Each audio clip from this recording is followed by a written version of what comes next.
Psych2Go family, we at Psych2Go want to wish you all safety and health during these crazy times. We've got lots and lots of videos on the way to keep you company. We're in this together. By practicing social distancing at the moment, you're being responsible by staying in and doing your part in helping the situation out there. Abiding by the World Health Organization and Center for Disease Control guidelines is definitely a good thing. But being stuck inside by yourself without your daily routine can lead to being overwhelmed by worries about your health, family, finances, and the rest of the world, which is bound to take a toll on your mental health. The best thing to do is try to cope effectively. Here are 8 things to remember during the coronavirus pandemic. 1. Move your body. Have you been planning on starting exercise for a while now? It's a great way to release your body's happy pill, the endorphins, to cope with the world's current period of stress. YouTube is filled with workout videos and yoga videos that you can follow along with, and many of them require no equipment. Personal trainers are using Instagram Live to give free classes throughout the day.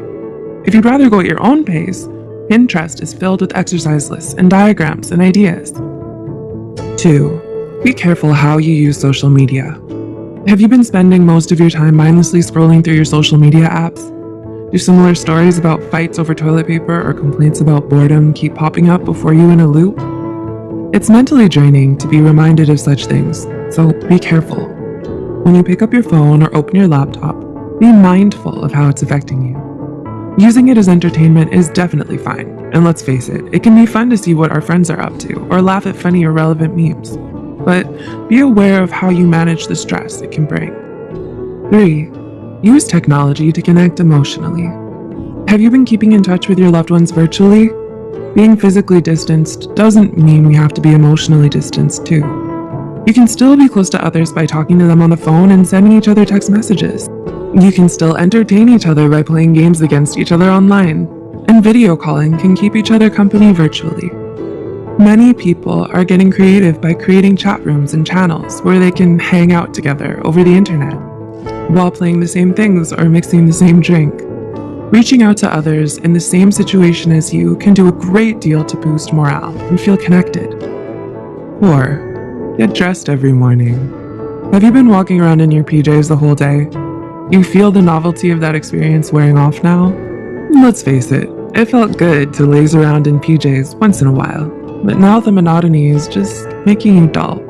So in addition to simply getting up according to your normal routine, getting dressed normally can also work to improve your mental health. It signals to your brain that it's time to start the day.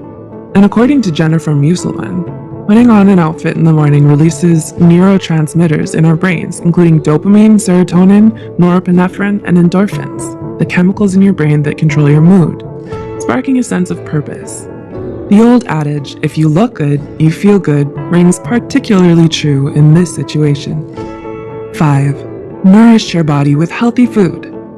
Have you heard the phrase, you are what you eat? The food you eat tremendously influences your mental health. An article by Dr. Maxine Barish-Redden talks about how an inadequate diet can worsen or even lead to stress and depression. It details how sugar and processed foods are associated with inflammation in the body and brain, and therefore may contribute to issues regarding mood. So when everything else is chaotic and unpredictable, fueling your bodies with what it needs is a great way to help yourself cope better. 6. Practice self-care. Do images of bubble baths and face masks come to your mind when self-care is mentioned? Self-care is simply anything we do that helps us relax, promotes emotional well-being, or shows love to ourselves.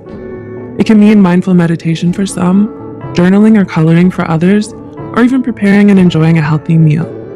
This way, you can give back to yourself. Do whatever you define as self-care and let your mind heal while the world is trying to do the same. 7. Limit exposure to news and virus updates. Have you been consuming news more than you usually do out of concern? People are panic scrolling for hours and it's becoming a problem. It's good to want to stay informed about the global situation as it helps you feel in control and secure. But politicians, medical professionals, and experts, and people on the internet don't have all the answers you want them to have right now. So try putting your phone away, stepping away from your laptop, and distracting yourself in a healthier way. And 8. Focus on what you can control. The uncertainty that comes with the pandemic is difficult indeed, But we know we can control our own actions, and we know staying home and practicing social distancing is our best chance at stopping the spread of the virus. Being patient with yourself is also something important you can control. For example, if you're struggling with working or studying from home, remind yourself that it's an adjustment and that sometimes just getting through the day is an accomplishment. You can control what movies or shows you watch, and choose to watch more positive and uplifting things. You can control how grateful you are, and choose to count the blessings you still have in your life. Remembering the little things you can still do for yourself gives you confidence that you'll be able to survive the challenges you're facing right now. Did these points help you understand what you're feeling right now and why? Was it helpful in pointing out ways to change your routine in a useful way? Do let us know in the comments below. Also share with those you think might benefit from it as well. Stay safe and stay tuned. Thanks for watching.